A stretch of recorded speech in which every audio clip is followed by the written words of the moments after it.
छाड़खाई अवसर में कटक जिला नरसिंहपुर ठारे पालित हो 53तम छाड़खाई उत्सव। ଏହି उत्सवକୁ कटक ग्रामांचल एसपी श्रीजुक्त राधा विनोद पाणिग्राही मुख्य अतिथि भाव में जोगदे उद्घाटन करथिले।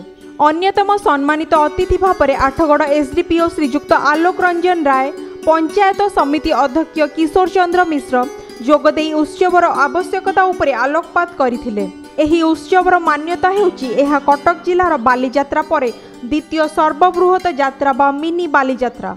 प्रत्येक दिन संध्यारे आयोजित होईची विभिन्न सांस्कृतिक कार्यक्रम जहाँ दर्शक मानू बेस आनंद प्रदान करिछि। एही उत्सव आसंता नवेम्बर 19 तारिख दिन उद्यापित हेबो।